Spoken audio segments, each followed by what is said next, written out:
बिल्कुल कुलदीप, क्योंकि खौफजदा करने वाली तस्वीरें आई हैं, फिक्र को बढ़ाने वाली ये तस्वीरें हैं कि आखिर इतना शदीद हादसा पेश कैसे आता है। क्या गाड़ी रफ्तार में थी या फिर ऋषभ पंत को झपकी आ गई थी या फिर कोहरे का कहर था? कुछ मौसम के ऊपर भी इसकी जिम्मेदारी है, क्योंकि आजकल कोहरा देखा जाता है जगह जगह पर, जिस वजह से विजिबिलिटी कम हो जाती है।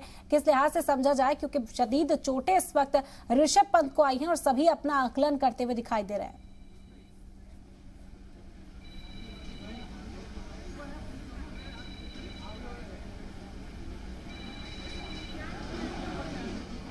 कुलदीप, आवाज मिल रही है आपको?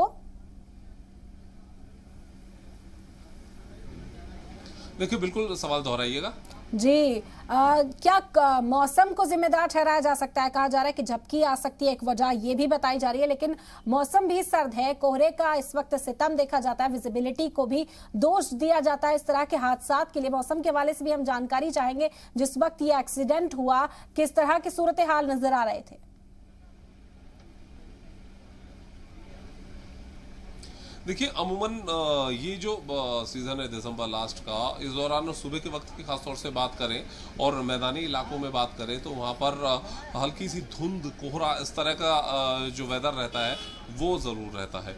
दूसरा, क्योंकि ये जो घटना है 5 साढ़े 5 बजे के आसपास की बताई जा रही है, तो यानी अगर वो दिल्ली से ड्राइव करते हुए निकले थे तो दिल्ली से ड्राइव करते हुए और यहाँ तक का सफ़र करने में तकरीबन 3 घंटे के आसपास का वक्त ज़रूर लगता है। नाइट से रात को ड्राइव करके वो निकले होंगे।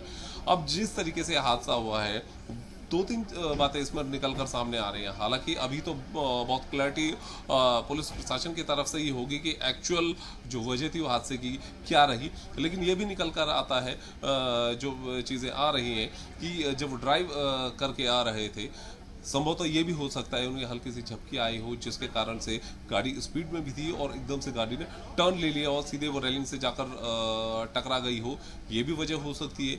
और दूसरा, क्योंकि आसपास मॉर्निंग के वक्त इतना ज़्यादा जो ट्रैफिक है वो वहाँ पर नज़र नहीं आ रहा है, इतना ज़्यादा व्हीकल्स मूवमेंट वहाँ पर नज़र नहीं आ रहा है, तो लाजमी है कि खाली सड़क पर स्पीड भी एक वजह हो सकती है। दूसरा, वेदर, वहाँ का मौसम क्या था, धुंध अगर कहीं पर रही होगी तो धुंध में भी गाड़ी ड्राइव करने में दिक्कतें ज़रूर आती हैं।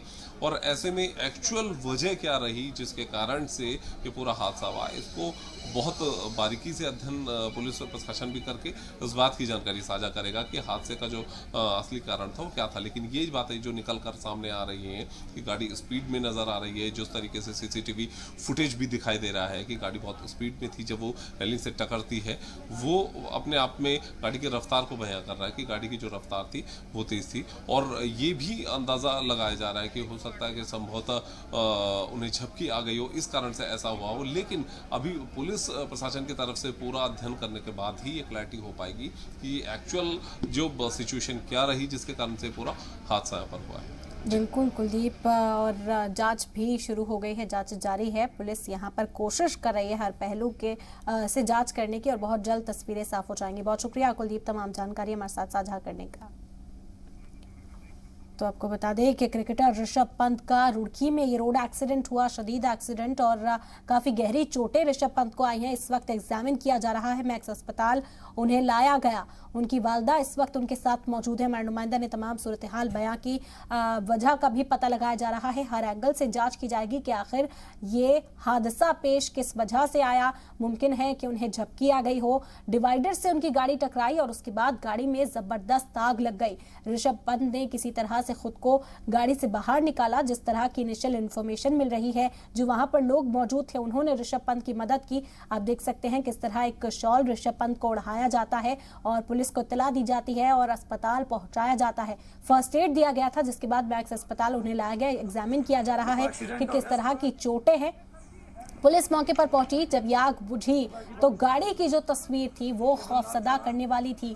गाड़ी के परखच्चे उड़ चुके हैं, एक पुर्जे में यहाँ पर तबाह नजर आई ये गाड़ी। डिवाइडर यही है जिससे ये गाड़ी टकराई थी, डिवाइडर भी पूरी तरह से टूटा हुआ दिखाई दिया।